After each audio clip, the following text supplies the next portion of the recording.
Hello and welcome.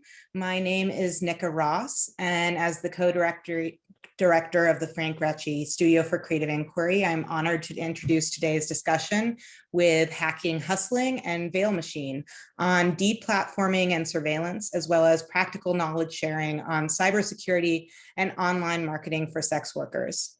Today's discussion is part of the Frank-Ratchye STUDIO for Creative Inquiry's Sylvia and David Steiner speaker series, which brings creative individuals who push boundaries, defy definition, and demonstrate excellence in the arts to our campus, in person or virtually, for deep engagement with our students and faculty. This grant program provides support to CMU faculty, staff, and students who wish to organize a Steiner visitor for their courses, departments, degree cohorts, or student clubs. More information on how to apply for support can be found on our website. The studio is proud to play a part in amplifying today's conversation, as it is exemplary of our mission as a laboratory for atypical, antidisciplinary, and institutional research at the intersections of arts, science, technology, and culture. Thank you and enjoy the discussion. Great.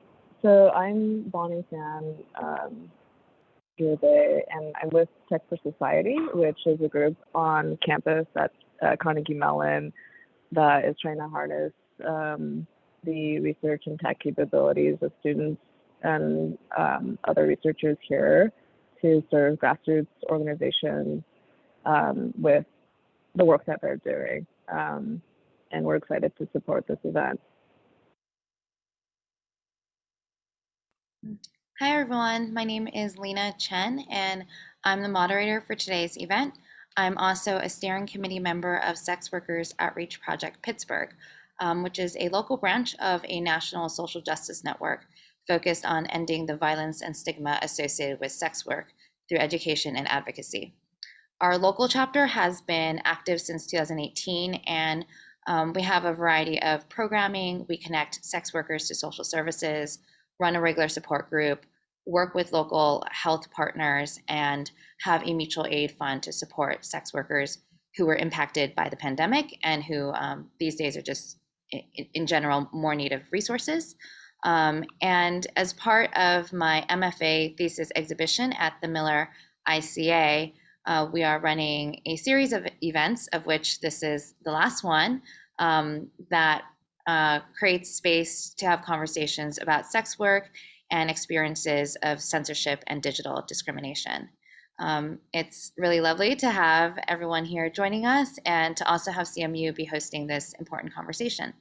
I'm going to kick it over to our speakers to introduce themselves, starting with Hacking, Hustling. Hey everyone, I'm Blunt. I am a disabled sex worker, a public health researcher, and organizer with Hacking Hustling.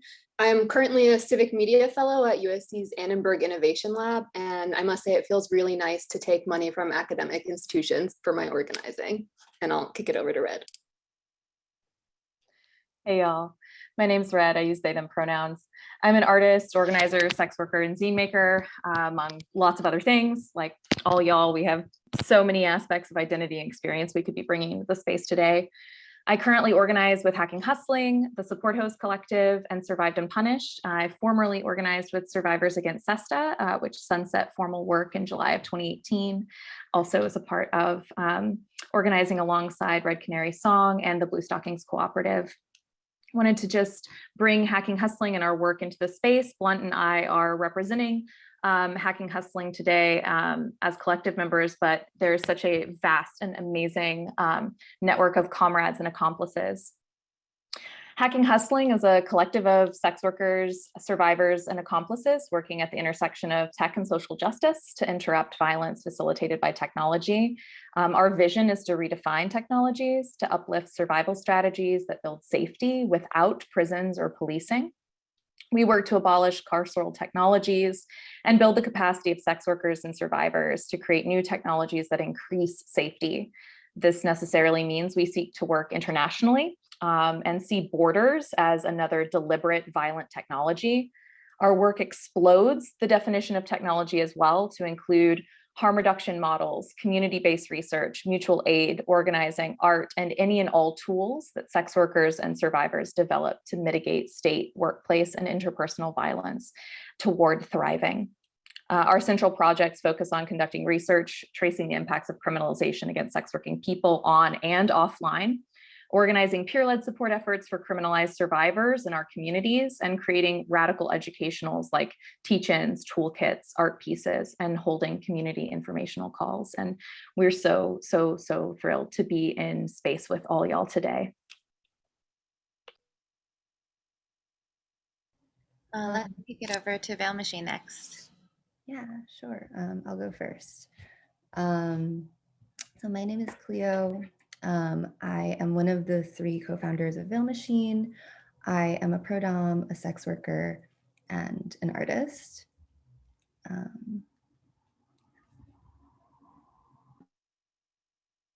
go next. My name is MJ Tom. I also go by Empress Wu. I use all pronouns. I'm one of the co-organizers with Veil Machine, and I also organize with Kink Out and Red Canary Song. And I will kick it over to Sybil. Hi, so my name is Sybil Fury. I use she, her pronouns, and I'm a professional dominatrix sex worker and one of the co-founders of Veil Machine. And Cleo is going to give an overview of some of the work that we've done and some of our questions here. We're actually going to start with Hacking Hustling's presentation, but yeah, we'll do y'all right after that. Oh, okay, great. So I'm going to talk to you a little bit today about some of the work that Hacking Hustling does, which is the research that we do. So we use community-based participatory action research models to study the impact of legislation and platform policies on sex workers. In our first study, Erased, we researched the impact of FOSTA-SESTA and the removal of Backpage. And this was published as a community resource coming out years before the still minimally existing academic research on the impact of FOSTA and SESTA. Our second report, Posting into the Void, studies the impact of shadow banning on sex workers and activists. As more sex workers and activists move online due to COVID-19, these sex working communities and organizers are being disrupted through legislative efforts to increase surveillance and platform liability. Sex worker contributions to movement work are often erased, despite the fact that a significant amount of unpaid activism work, specific to sex work or otherwise, is funded by activists' direct labor in the sex trades. This research aims to gain a better understanding of the ways that platform responses to Section 230 carve-outs impact content moderation and threaten free speech and human rights for those who trade sex and or work in movement spaces. So first of all, what is a shadow ban? It's a type of content moderation that means that a user can continue posting as normal, but their posts will be hidden from the rest of the community. A shadow ban can be understood kind of like a form of platform gaslighting, because the platform so often denies the very real and felt practice and impact of shadow banning its users. A shadow ban ensures that content that platforms deem inappropriate, high risk, or low value speech is invisible to other users, but will still allow an account to remain on the platform in order to make ad revenue off of the shadow banned individual. The shadow ban is an integral part of surveillance capitalism, where the user is still on the metadata collection and surveillance matrix. The platform can still surveil, but the user loses their voice and visibility. The results of the survey indicate that sex workers and organizers have noticed significant changes in content moderation tactics, aiding in the disruption of mutual aid, movement work, the flow of capital, and further chilling speech and causing self-censorship. The negative impact of content moderation experienced by people who identified as both sex workers and organizers was significantly compounded. In most cases, sex workers and organizers felt twice the amount of platform punishment, shadow banning, and deplatforming. I think there's been a link to the report dropped into the chat, but I wanted to just share some of our key findings from this report. We consistently found that people who identified as both a sex worker and or organizer, activist, and protester experience the negative impacts of platform policing both more intensely and more frequently. Sex workers who started doing more work online due to COVID-19 experienced significantly more punitive platform policing than other respondents. Sex workers who shared original tweets about Black Lives Matter from an account where they also posted about sex work were significantly more likely to suffer platform policing, experience a shadow ban, or lose access to a financial technology, with around 50% saying that they had lost access. Respondents who identified as both a sex worker and/or organizer, activist, and protester demonstrated that most chilled speech and self-censorship, with around 82% of respondents saying that they avoid posting content for fear of being kicked off, shadow banned, or facing legal action. Sex workers are barred from accessing the marketing tools that our non-sex working communities use to build their small businesses. And so we need to question tech's primary and flawed solution to mitigating liability, which is content moderation and the role that it plays in our lives, our communities, and our organizing. And if you want to see any more about the type of research that we do, you can check out the links that are posted in the chat. And I will kick it over to whoever's next. Thanks so much for that overview of the situation, the legislative situation, and the situation on the ground, the impact of what's happened to people's experiences of the web since FOSTA SESTA. And I would love to learn more from Veil Machine about artistic responses and how the situation has been translated in creative ways for audiences beyond the sex working community. Yes, I am going to share a presentation that just goes over generally what Veil Machine is and what we do. Can everyone see that okay? Okay, great. All right, so hi everyone. So the three of us, me, Sybil, and MJ Tom, or Wu, are kind of the core members of Veil Machine. We're a sex worker art collective that explores these polarities. And these are sort of like guiding polarities that we've talked about as commonalities between sex work and art. So intimacy and lies, authenticity and commodification, and the digital and the real. They seem to be opposed to each other, but there are ways in which they can be entangled through artwork and through sex work that we find really interesting. And so, yeah, I'll give a little bit of background first. So this collective was founded in 2020 at the dawn of, this pandemic experience. I think all three of us have thought through these issues in our own ways. But for me personally, when I started sex work, I was really astonished at how much it felt like artwork, the way in which the putting on of a mask, of a new name, of personae, can open up worlds, can open up different avenues for intimacy that really don't exist in our everyday lives.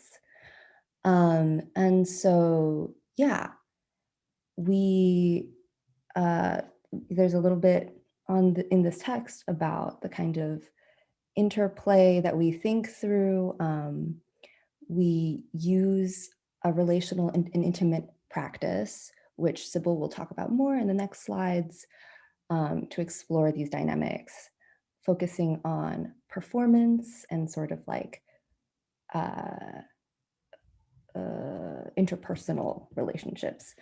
And yeah, so there's a kind of constellation of sex workers, kink sex workers, and allies that we work with.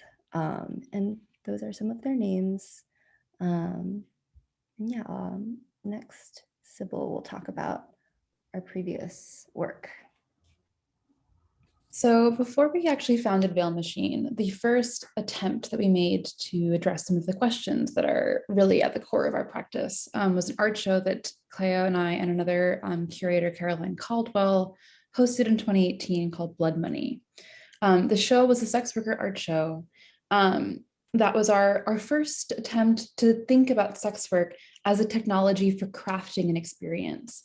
We invited some of our submissive clients to be the objects upon which sex worker art was shown.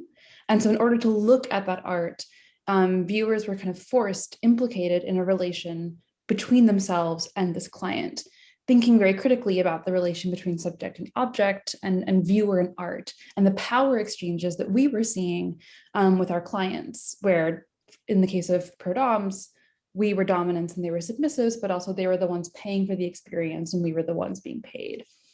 So putting that into a place of, putting that into the context of an art gallery, where you also have the relations of the artist and the work, the viewer and the work.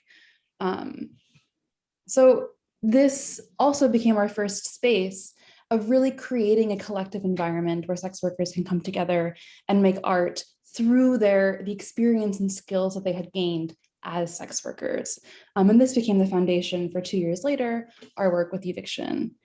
In the pandemic, we were trying to figure out what it meant to create art. We had been working on a group project that was going to be the kind of the next step from Blood Money, but obviously all in-person art shows were defunct. And we were asking what it meant to have kind of a political response in a virtual platform, and also how to create a sense of an interactive and engaging environment online. The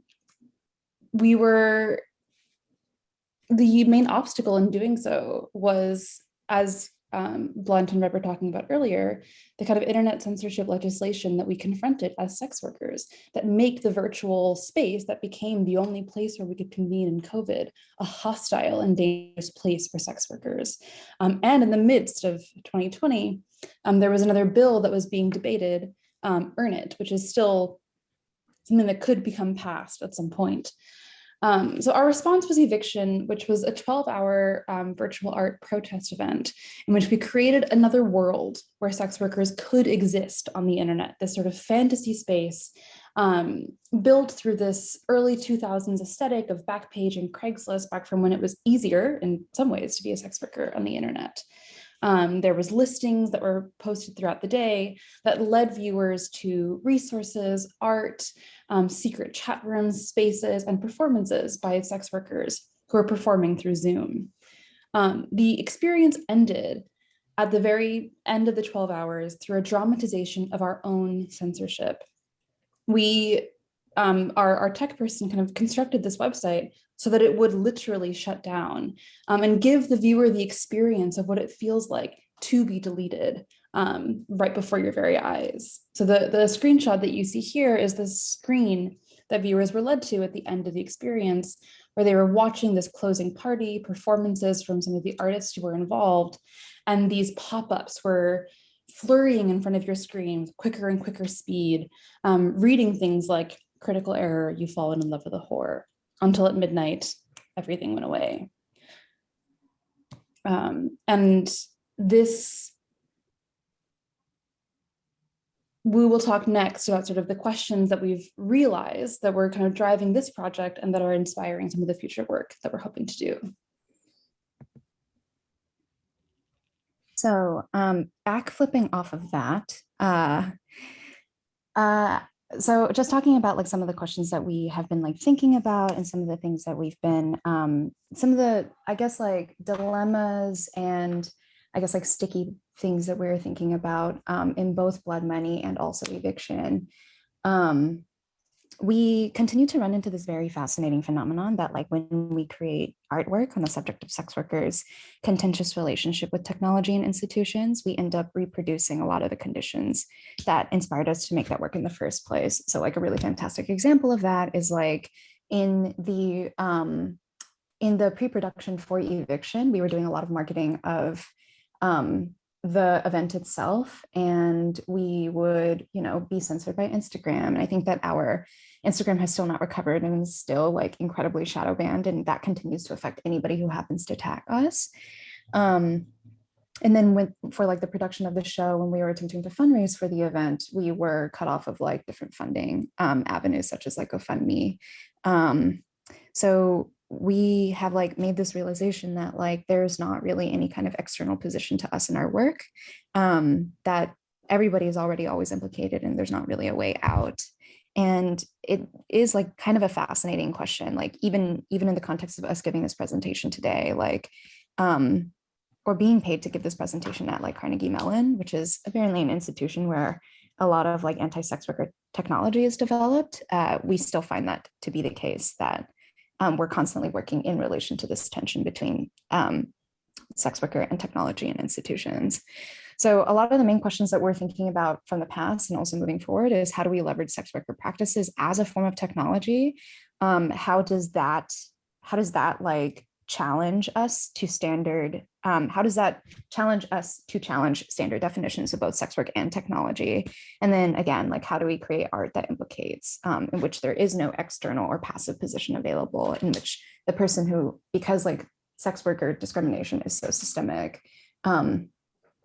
even if you are not a sex worker and even if you have not paid for sex work, you are still like positioned in relation to either like the sex worker or the client, because we exist systemically.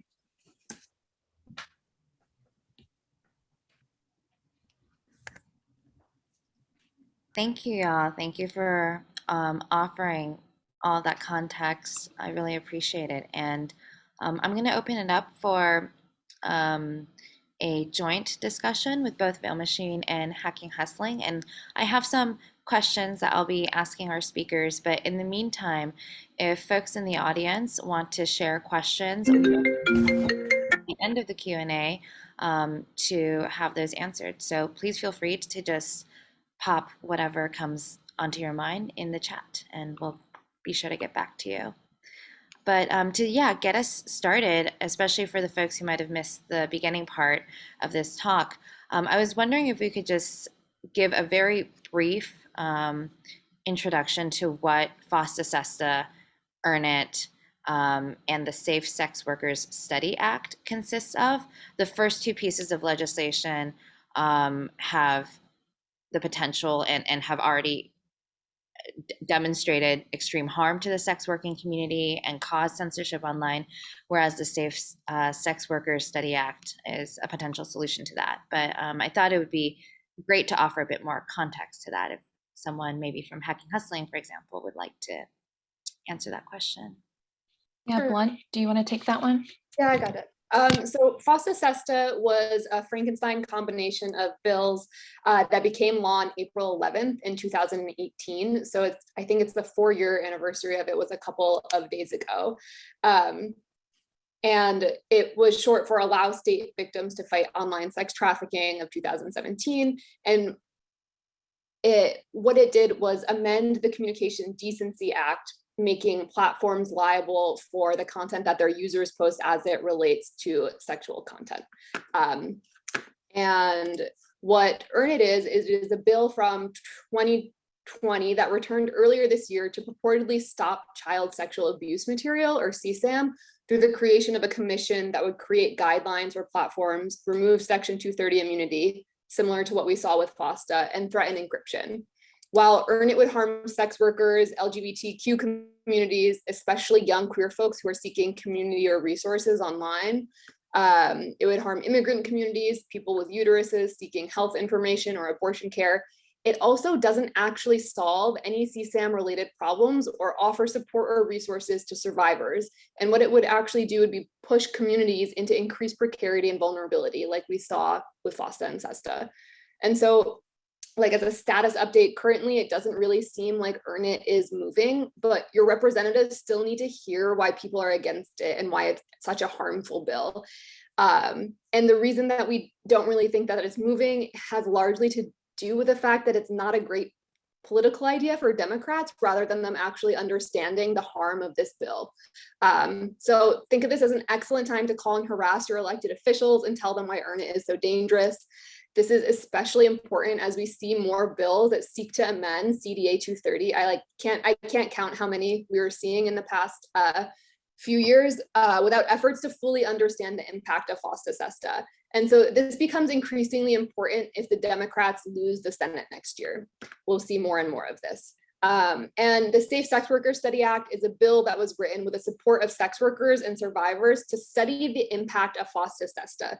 And not usually a huge fan of legislation, but this is a bill that is just to fund the research of the impact of this bill that was written with community at the table to write this.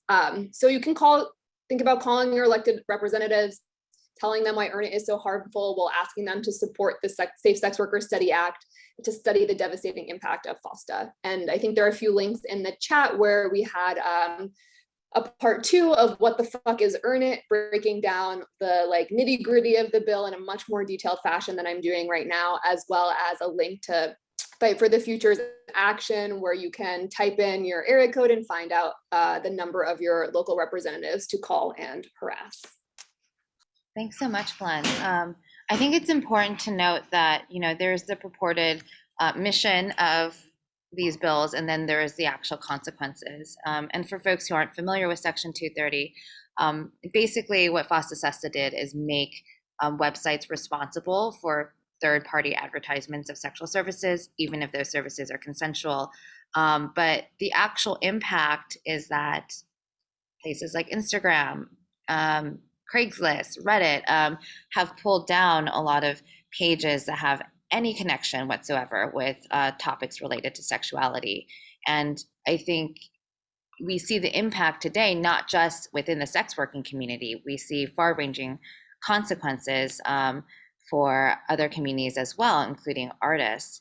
So I was wondering if we could talk a bit about why the general public should be alarmed by this legislation, what this signals for digital civil liberties at large, and what the implication is for censorship, for how all of us experience the internet. Because as Veil Machine mentioned, in promoting an artistic project, they were experiencing censorship of that project. And actually, in trying to advertise this talk, I attempted to make an Instagram ad that was soundly rejected, despite despite the ad being for a talk rather than an ad that is about sexual services. So yeah, I would love to hear more about why is this alarming for all of us, not just sex workers. Yeah, I would also like to mention that I think that Veil Machine has a lot to say about this, specifically from the artistic standpoint, because actually, thanks to Hacking Hustling, we were put in contact with Would Be to promote a show like this that protests something related to sex work, but is not directly advertising sex work itself. And we actually run it that we talk about things like Instagram, Twitter, Reddit, and all of these supposedly free speech platforms, or platforms that are supposed to promote expression and advertisement. But I think that something that feels a little bit more sinister are things that prevent people from accepting payment, for example, or but yeah, the thing that I wanted to mention was that a lot of the times, a lot of ways that this systemically happens is that it censors not only social media platforms, but also for example, ways to submit payment or receive payment. So that's a way in which that's a way in which oh, it's directly impacting tangible resources. So I think that our our Kickstarter is a perfect example of that.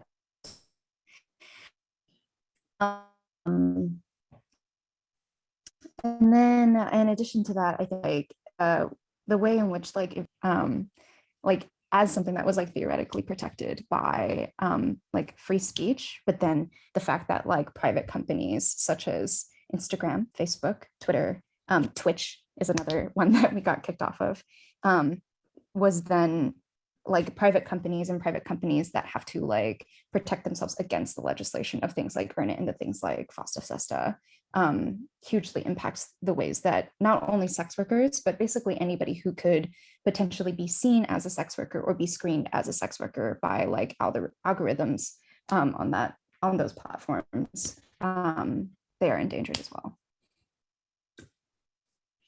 Yeah, I want to build off of what MJ was just saying, which is that, FOSTA SESTA works by putting the burden on internet platforms to determine who is at risk of engaging in sexual commerce on their platform. There's no box that you check when you sign up for an internet platform and says, are you a sex worker or not? And that's that. They develop algorithms that are intended to profile who might be a sex worker based on a number of signifiers and factors that you could seem like you are at risk of being a sex worker or doing sex work without actually being a sex worker. And while obviously I think we should be concerned about FOSTA SESTA for sex workers specifically, we've also seen through Hacking Hustling's research and the reports they've done on this topic that people who talk about sex work, queer communities, trans communities, people that are talking about reproductive rights, people that are talking about incarceration and abolition, who are within this cadre of what sex work looks like, are also being deleted and censored and shadow banned. And this is a slippery slope of who else could included in this world. A great example of this is Tumblr, whose response to kind of FOSTA SESTA and the desire to kick sex workers off their platform led to the deletion of porn and erotic content and meeting spaces for queer and trans communities far beyond sex workers. So this is something that affects a much broader population than just people that are doing sex work. Yeah, absolutely, Sybil and MJ, everything that y'all have said. And listen, y'all, it's always the case that organized leftists, right, queers, trans folk, Black folks, people of color, and sex working people, and if you're a sex worker whose lived experiences and identities intersect with all those other categories of experiences and identities, right, it's always the case that folks become the testing grounds, right, for the latest methods and tactics of criminalization, targeted surveillance, entrapment, and carceral punishments. So speaking now broadly to everyone here, just because you, right, or yours may or may not have been touched personally, right, by this yet, does not mean it will not come for you and for yours. The state and its agents just hone these things on sex workers.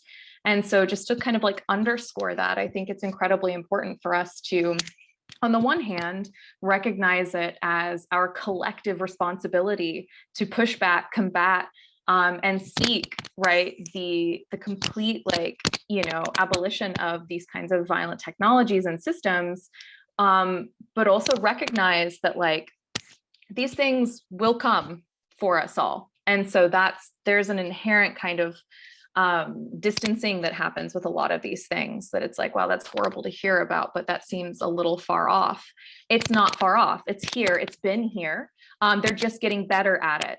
Okay, so I think it's just important to remember that too for us, as we may find ourselves in the tech field, in academia, et cetera, in the private industry. So. Yeah, I just wanted to quickly add that legislation like FOSTA SESTA and EARN IT are part of an effort to deputize private companies and platforms to both police and surveil criminalized and non-criminalized forms of labor and behavior and activities that the law can't always touch. So I think it's important to think of these laws and these bills as part of a broadening web of criminalization that will impact everyone. Thanks, everyone. I noticed that Blair was asking in the chat, as a newish sex worker, if FOSTA SESTA is federal law. And yes, it is. And I think it's important to note that although it's a federal US law, that the implications are global, and it impacts, basically everyone who's using these platforms, which may be based in the US, but obviously have a huge amount of influence on how we consume our news and media. And also, I think this is a great segue to talk about the situation of current sex workers, especially people who are new to the industry and currently entering, particularly during the pandemic, into online sex work. And what does it mean with all these restrictions for the sex industry? Do you have advice for how to navigate the internet today? Do you have tips for how to keep oneself safe, and how to get access to some of those peer support networks that have been shut down or been forced to go underground post FOSTA SESTA?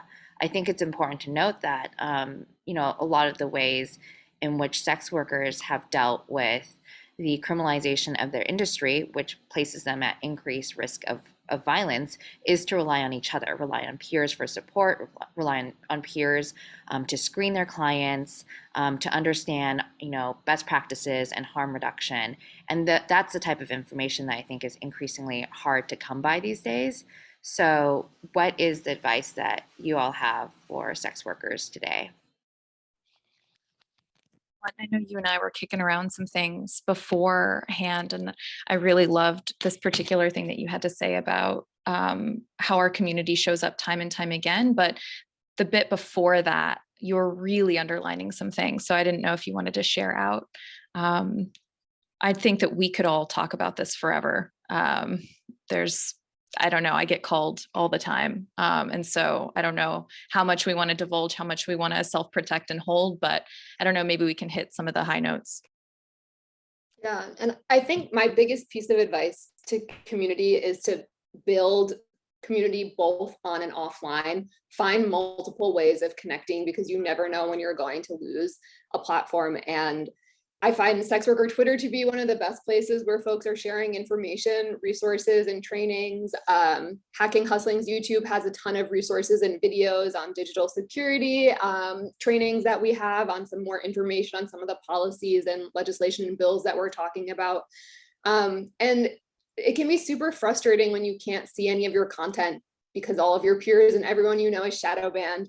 My backup account was actually tagged in all the promotional materials for this event because I'm so shadow banned that when you type in my username into the search algorithm, I don't show up, and my catfish show up instead of me. But sex working community saves me time and time again, and these platforms aren't protecting us. The state doesn't protect us. We protect each other and we keep us safe. And so I think really put even though it can feel like this kind of Sisyphusian task of building community and this erasing infrastructure, I think that will be the thing that keeps us safe. Yeah, definitely seconding everything that Red and Blunt are currently saying, because I do feel like, especially during the pandemic when all these things were happening, sex worker community was the only thing that made me still feel alive and kind of like a person. I think it's also really important to note, for people who are new to sex work, thinking about what are the differences between the risks of doing in-person sex work versus doing online sex work, and considering for yourself that those risks are different, right? That if you are doing in-person sex work, there's an inherent risk to physical violence to your body and potentially people knowing where you live or where it is that you work or places that you potentially frequent. Whereas if you're doing online sex work, you're obviously, there's less of a risk of you being the victim of interpersonal or physical violence. And there's probably going to be more of a risk of you subjecting yourself to things like surveillance. So definitely keep in mind the fact that I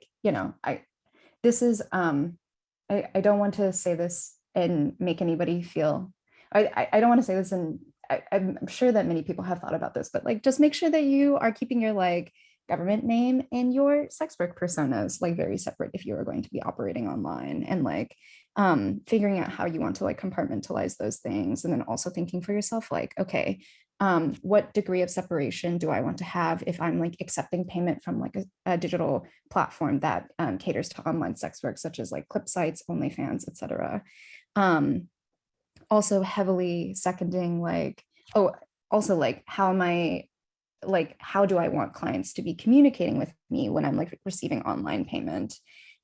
Because that's definitely a heavy flag for a lot of different payment processors that you could potentially be shut down for. So doing a lot of research on the back end and being okay, so this is best practices that a lot of other sex workers use. If there is definitely seconding what Blunt said about finding in-person and online sex worker community.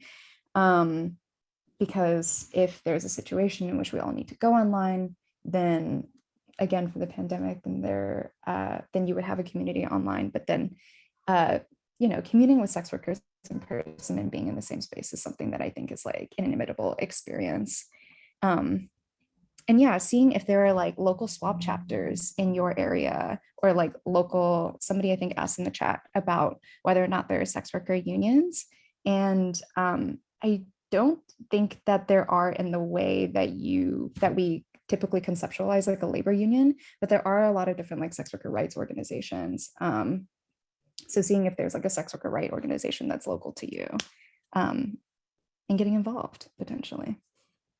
Yeah, I'd love to build on that. I think that everyone has said has been absolutely true and really helpful. I also think that Blunt and Red have maybe undersold themselves, that, you know, like Hacking Hustling is an enormous resource for sex worker rights and protection. And if you are a new sex worker and you want to start somewhere, their website, their resources are an amazing place to do that.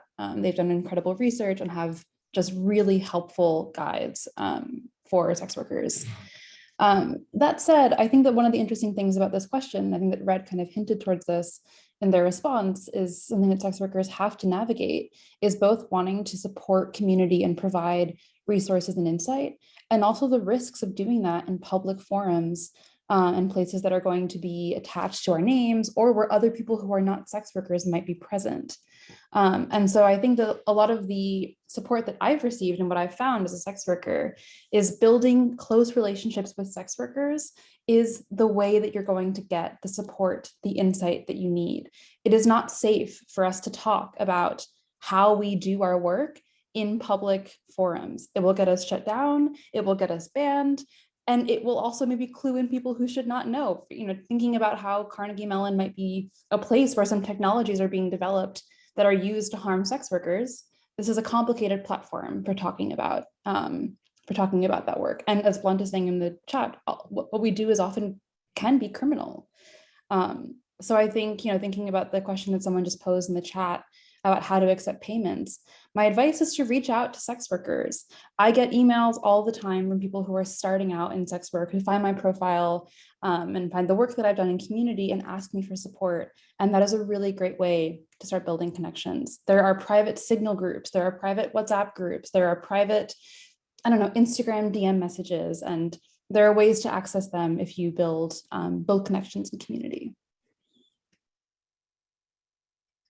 Thank you for that advice.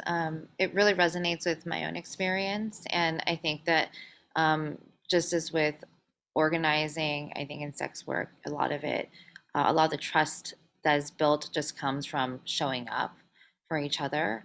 And definitely that's something that was harder to come by during the pandemic because we weren't sharing physical space. And there's a kind of, you know, automatic trust when you meet someone face to face.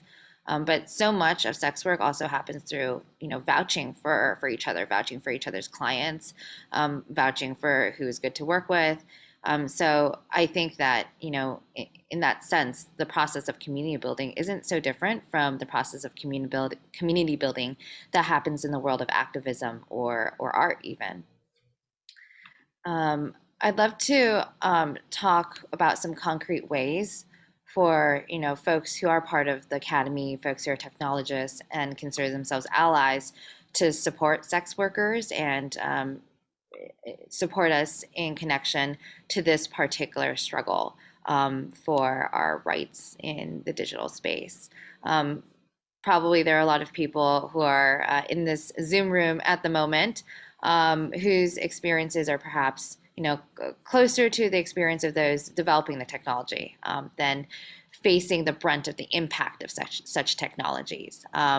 So I would love to discuss, you know, how are some concrete ways that they can be of use beyond, you know, obviously raising awareness is important, but also in terms of like actual tools perhaps that could be useful for folks in the sex industry.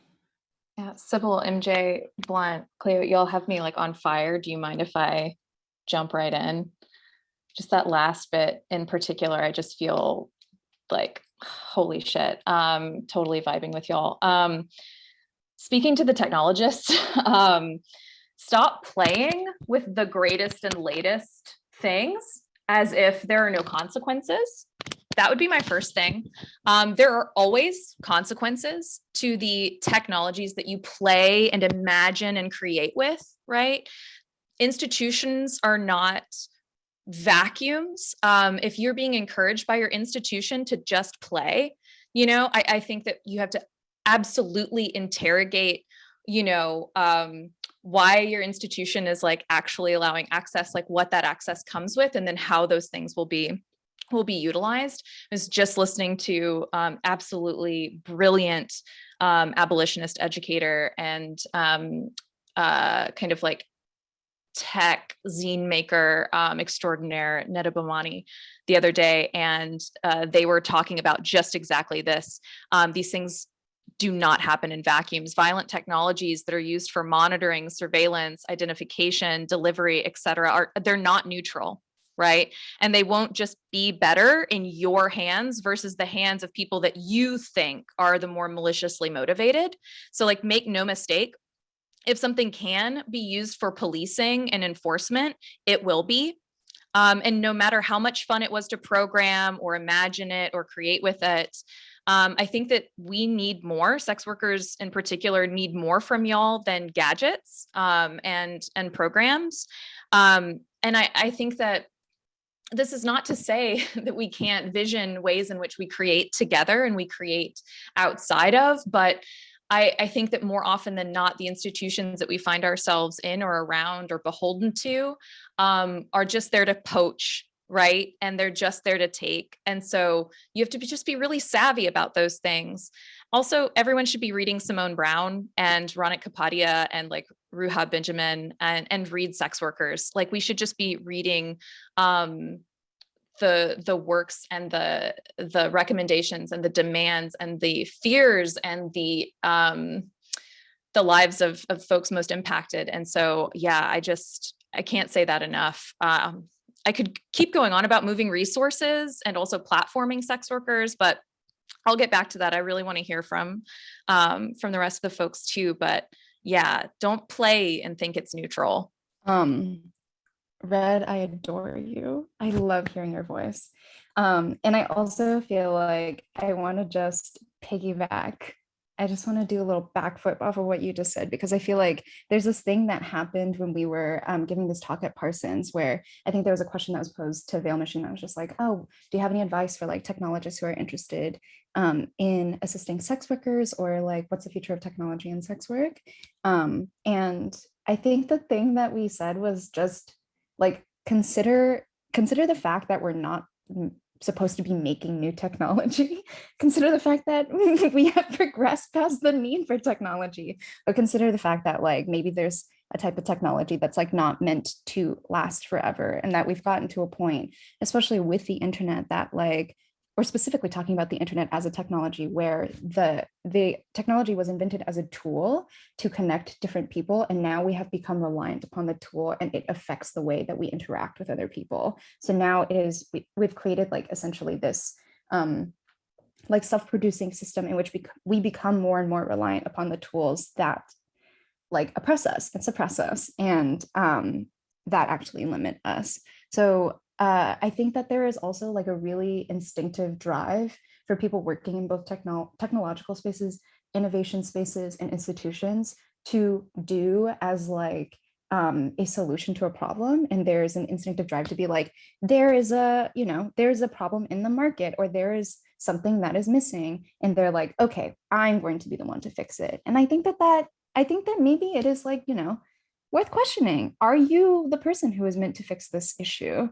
Is this an issue for you? And is this an issue that is going to be fixed through technology? Like, is technology the way out? At least in the way that we continue to think about technology. So yeah, there's like that's like one of the fundamental questions that I think that we were talking about earlier in our presentation for Veil Machine, is like, what are different ways that like sex workers can think about tactics that we have, strategies that we have as a technology. Like, I think that I know that I've definitely been thinking about the very thing that we were talking about of networking and like interpersonal relationships, and building that kind of trust and like building that kind of community, and thinking of that as like a technology to prioritize over necessarily like digital platforms. So I'll hand it off to anybody else. Yes, to additionally backflip off of what Wu was just saying, or what MJ was just saying, I feel like, especially in the wake of this pandemic, it's become really clear that like these platforms are not just like apps on our phone. They are literally our public space. And they're like a kind of world that we move in. Like I was recently, my account on Instagram was recently shut down and then revived. And those 2 weeks really like, I felt like I was like, it felt like a kind of death. It was like this archive of like so many years of my life and like my social life that every day I go on to was suddenly just disappeared. So I was like, oh wow, my world feels different. So yeah, it is literally public space that is being made.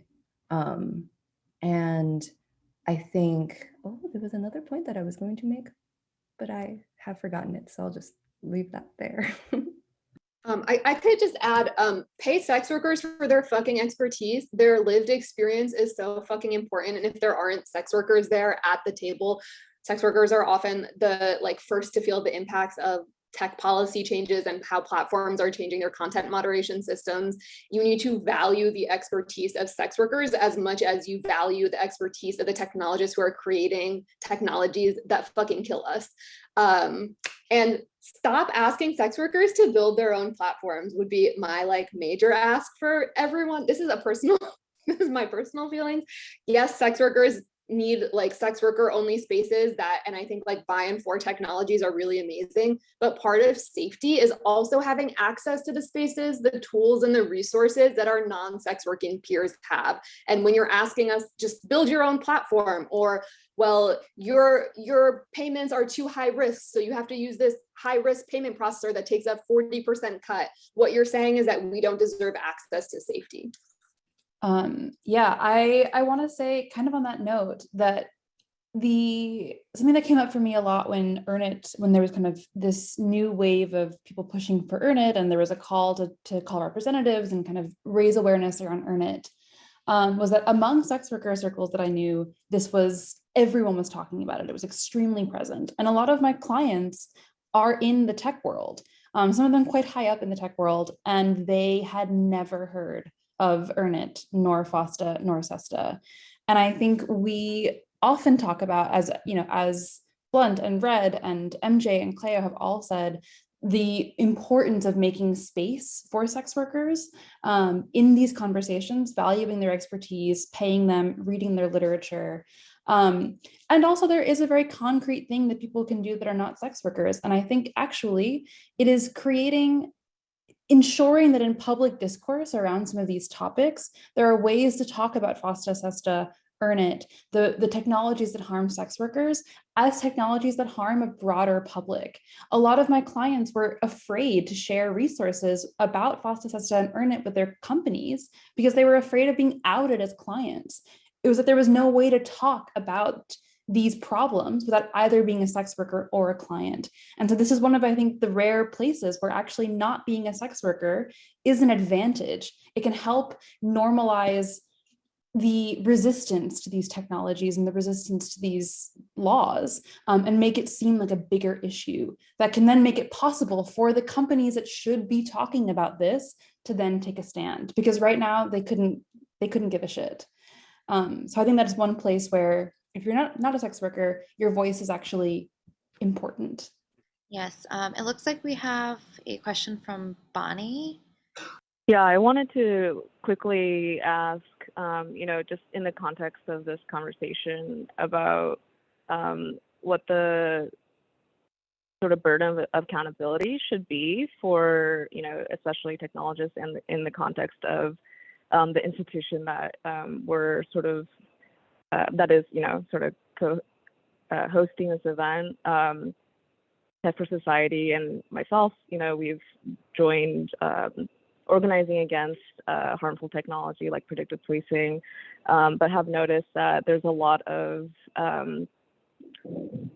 that the blind spots of even academics who mean well remain, especially in areas like around sex work, around why continuing to build, harmful tools and continuing to close platforms is not understood, fully in terms of rallying the energy or the critical sort of resistance against those sorts of tool building. So I'm curious if there's sort of a call for like an understanding of how technologists should actively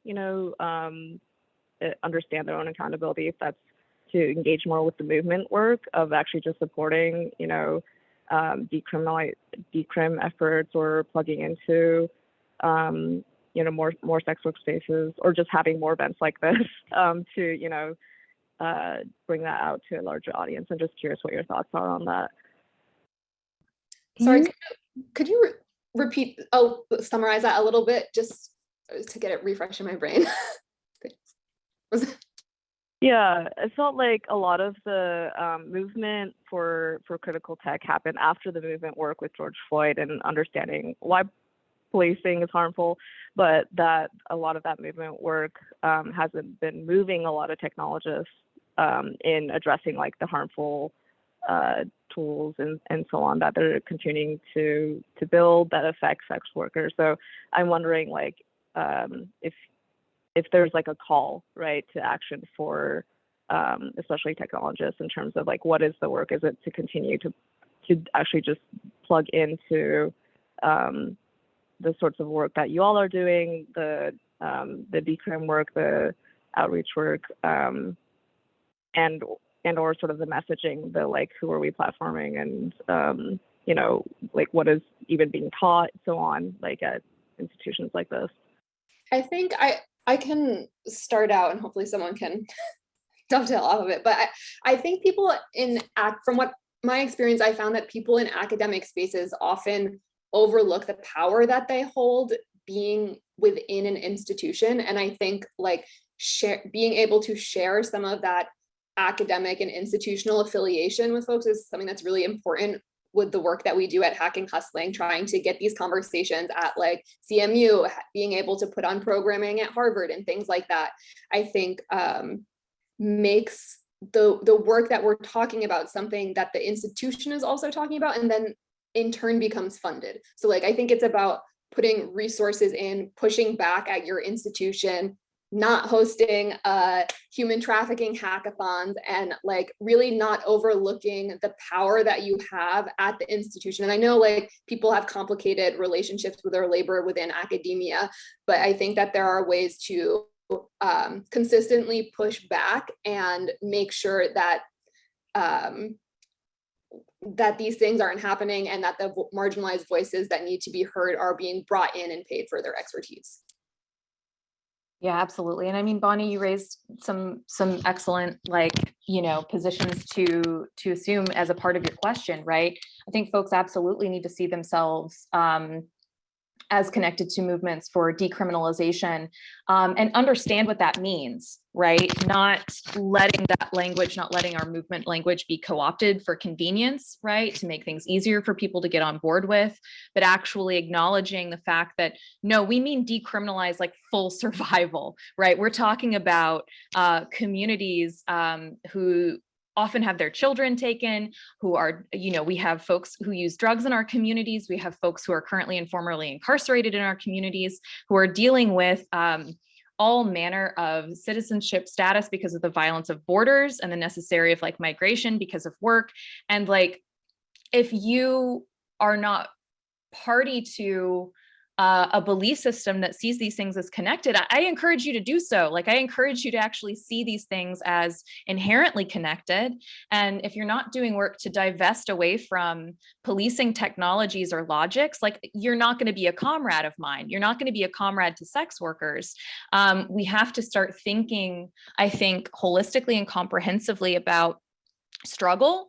And I think that folks who have access to institutional affiliation or funding or power with a little p, I think that like you have to start really interrogating how your work is being used, how what your name is attached to, and how you can begin moving things in and out of folks' hands. And so, yeah, I don't know. I digress. I get very I'm also like at an institution, and it gets very, very, very clear. You start seeing who your comrades are when people start saying like, well, but we could soften this, or we could make this more, maybe it'll be better in this way. And it's like, haven't we been doing reform enough? Like, haven't we done that? Hasn't reform had its moment? I don't know. So I digress, but I really think that we have to start connecting these dots, and seeing what the technologies, what the ideas are actually in service of. And if it's the state, yeah, we've got to do some deep reflective work there then, y'all. Yeah, I really loved both of your answers, Blent and Red. And I think, I don't know if this will exactly be helpful, but for me, the way that I think about your question is that like the answer, like if there were an answer, we would probably be doing it. And the answer is like to do simply everything, and also that there is nothing we can do. And that, you know, like the work that we're all doing, I think like Hacking Hustling and Veil Machine, and like some of the organizations that are like part of like Red Canary and so on, like we're all just trying to like untangle these threads, yeah, the Sisyphean task, and just like follow these strings back to where they come from, like the state or surveillance capitalism, or I don't know, late capitalism itself, and to just sort of like start to begin to unravel like the way that power works, and perhaps try to reverse them by, I don't know, by using the technologies of sex work, I think. Bringing it back to the work itself, I saw that Cash in the chat asked, how do you relate to the idea that sex work is a radical form of sexual healing across the universe? And they reference a group of sex workers in Amsterdam who said that they saw sex work as a radical model to transform patriarchy and other oppressive structures. Do any of you have any thoughts or opinions on that? I know that in Veil Machine, like I'm not necessarily, I really respect when people say that sex work is like a form of healing. And I think that that's something that I used to say for myself as well. I think in Veil Machine, we're a little bit more interested, or the way that we conceptualize sex work is definitely like as a mirror to a lot of like oppressive structures. I think that there are a lot of things that happen in sex work that represent like logical fallacies or things that don't really make sense or inconsistencies. And I think that especially like within systems that we operate in and around, that we kind of straddle occasionally. And so I think that a lot of it, like I do think that a lot of the work that happens within sex work is healing, but I think that for Veil Machine specifically, it's a little bit less about the intention of healing and more about like holding a mirror up to things that consistencies that already exist within systems, and then hopefully encouraging those systems to like self-examine or to have to glitch and reckon with their own inconsistencies. Yeah, I love that, MJ. I also think that while sex work can be like a radical form of sexual healing and can give people so many experiences and carve out the space for folks to really like explore themselves in a way that society doesn't hold space for, it does not have to be a form of healing. It can just be straight up labor. It can just be straight up survival. And I think like I enjoyed this documentary, but I think it's also important when we're having this conversation about sex work as a healing practice that it doesn't need to be healing, and we still deserve rights and the ability to do our work safely, and that it doesn't necessarily have to do with transforming patriarchy or other oppressive structures in order for us to have rights and deserve access to resources. And I think it's a really complicated, I think it's an interesting question, but a really complicated one, because I think that this question can kind of like separate out whose sex work is acceptable and who's not. And I think that leads into like what type of work is criminalized and not. And like what we want, what I want is like the full decriminalization, decarceration of all sex work, regardless of its ties to any sort of healing structure. I think that you bring up this like really, really interesting point too, which is that like the idea of framing all sex workers as healers then like kind of mystifies and exoticizes like, sex workers to be people that kind of like are working with this thing that is intangible, when in reality it's like, okay, this also can just be like a labor fight, or this can also just be like a conversation that we're having about, which again like distances us from the conversations that we're having about like whether or not we can actually just be making money. So yeah. Yeah, I also want to, I like fully agree with everything that's already been said. And I put in the chat that this is something that Juno Mack and Molly Smith kind of really elaborate in their book, Revolting Prostitutes, about kind of the risks of thinking about sex work as this healing practice or something beautiful, or, you know, this like opportunity for change and revolution that can kind of obscure the more practical need for sex work to be decriminalized across the board, and can kind of, as Blunt was saying, kind of legitimize certain forms of sex work and not others. And I want to return, I think, in thinking about art practice and what Veil Machine is doing, to something that MJ brought up earlier, and this kind of idea of the glitch. I don't think that sex work necessarily, certainly never always, and even at its best, is something that directly intervenes into these systems of oppression. However, I think that there can be moments where in encounters that we have in these marginal, often taboo, liminal spaces, where we can experience something that's a little bit different. Anne McClintock has this amazing text that explores what she calls kind of the paradox of paying the sex worker, the moment when the money changes hands, and there is a risk or a possibility of power moving a little bit differently. And that's something that I think we really tease out in the art interventions that we do.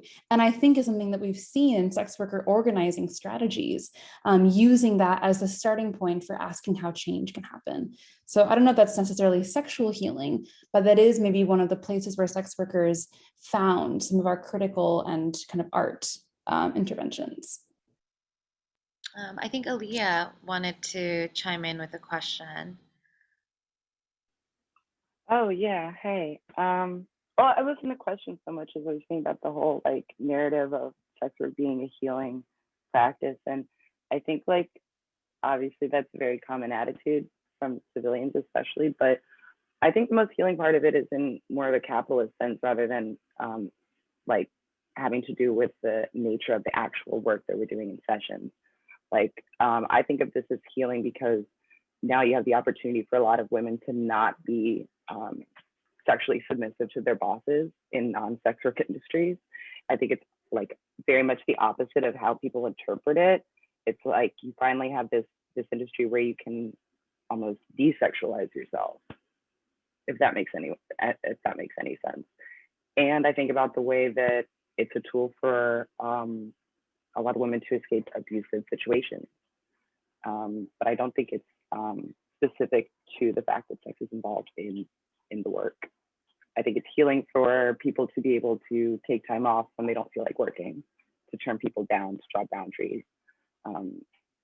That's hopefully how I hope people view the healing aspects of this work.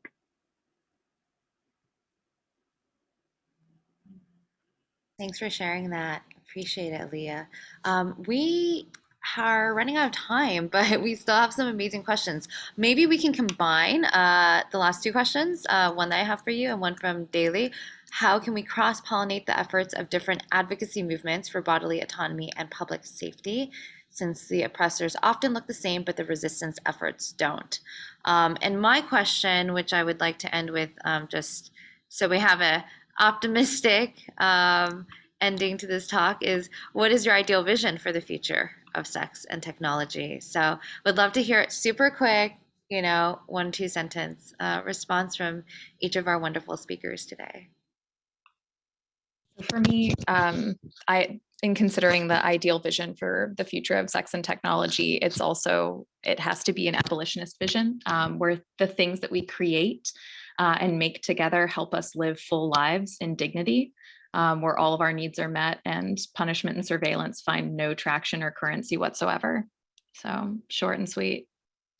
Yeah, I'm also interested in abolitionist and non-carceral technologies where we can live, share, organize, work, love, and build community without engaging in this ecosystem of violent technology that is constantly in this process of erasing us and harming us and killing us.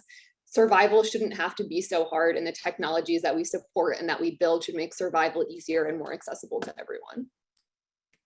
Yeah, I think likewise that technologies become a tool for facilitating coming together, convening, sharing space, as opposed to installing borders, determining who, creating gates and determining who can enter and who can't, and operating as, technologies of policing and surveillance. Yeah, I'm gonna say something that's like slightly different, but like I think that it's really important that like a lot of the technology that we focus on is like now more like pleasure driven. So instead of like thinking about things like, oh, how do we build technology to like further surveil and like militarize society? I'm like, okay, how do we build like dicks that feel really good, or like how do we build like special lube, or like that's like the kind of technology that I'm like really fascinated in and interested by. I'm like, how do we build like a dildo that like I can feel with my body? That's like what I want the investment to be, that yeah, like Lena says, like that has actual utility, and that utility is like measured by like the vector of pleasure, as opposed to like being like, as opposed to, I don't know, how many people can we surveil, like fulfilling a certain quota. Yeah, and I also think that like other visions for like the intersection of sex and technology are things that we will be hopefully like displaying in like a future veil machine production. I find this question very hard to answer. And I have an answer that is not an answer, but I will say it anyway. Which is that, the word utopia, or like, like the idea of like the ideal society, also means like nowhere, because it doesn't exist. And there is a sense in which like we are living in a dystopia.